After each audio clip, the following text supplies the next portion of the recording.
The year is 1904. The world is on the brink of monumental change and the seas are no exception. The Russo-Japanese War is raging, a conflict that will reshape the balance of power in the East.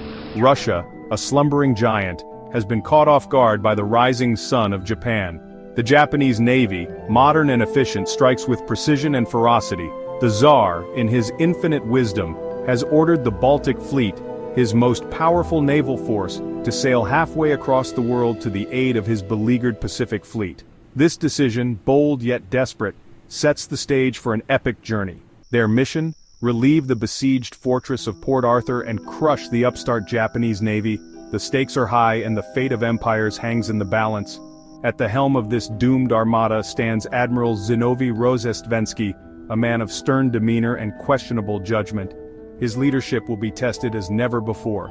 He is tasked with leading a fleet plagued by poor morale, outdated ships, and a chronic shortage of coal. The sailors, weary and ill-prepared, face an uncertain future. The journey ahead is a logistical nightmare, a 29,000-kilometer odyssey fraught with peril.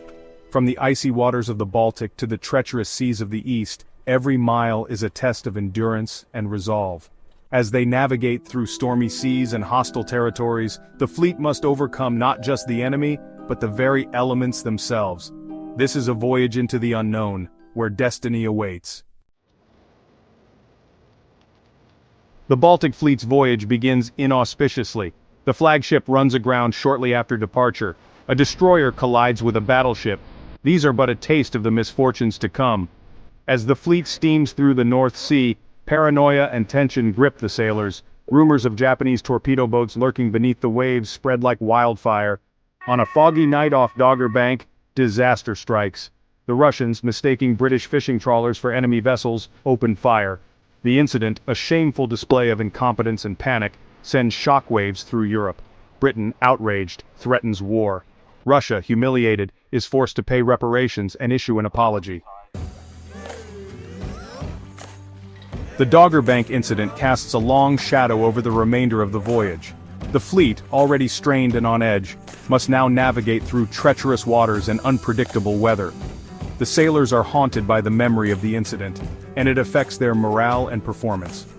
Forced to navigate around the Cape of Good Hope, the fleet faces new challenges. The waters are rough, and the rocky coastline poses a constant threat. Navigating these treacherous waters requires skill and precision, and any mistake could be disastrous. Coal shortages plague the ships, forcing them to make frequent stops in neutral ports.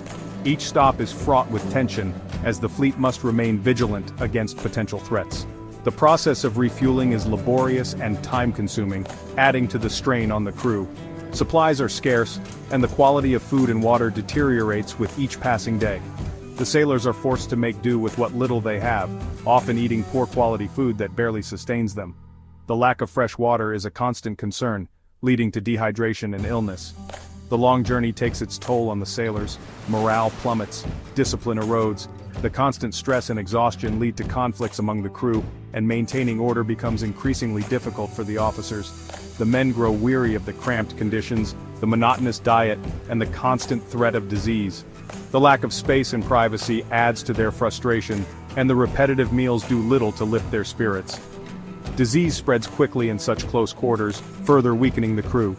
To make matters worse, exotic animals acquired during a stop in Madagascar add to the chaos and confusion on board the ships.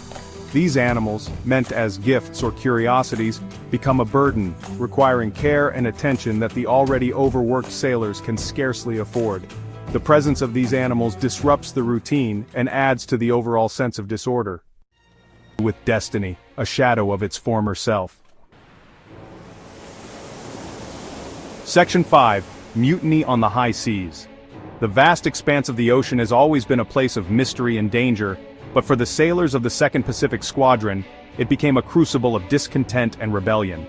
The simmering discontent among the sailors finally boils over.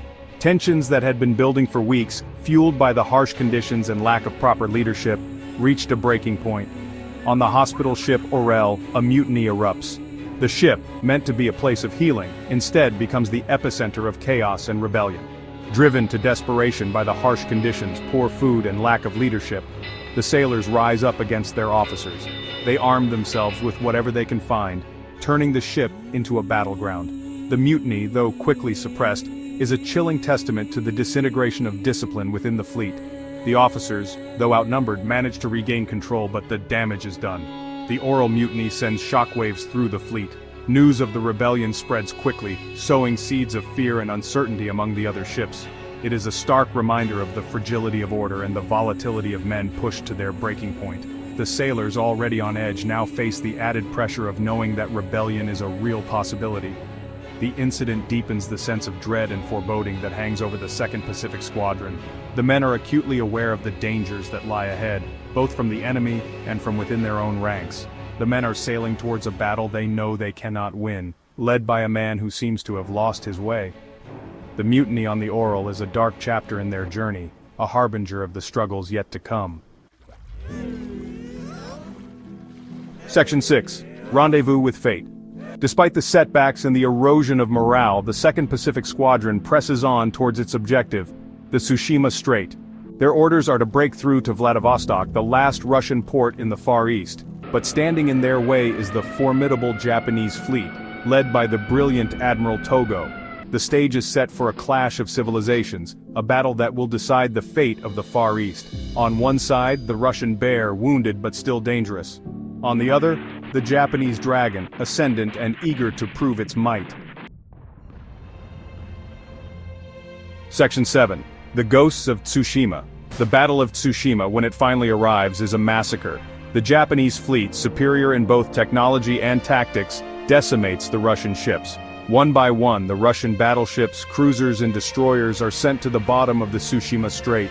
The 2nd Pacific Squadron, once a symbol of Russian might, becomes a ghost fleet, its wreckage haunting the depths of the Tsushima Strait. The Battle of Tsushima marks the end of an era, the end of Russia's imperial ambitions in the Far East, and the dawn of a new age of Japanese naval dominance.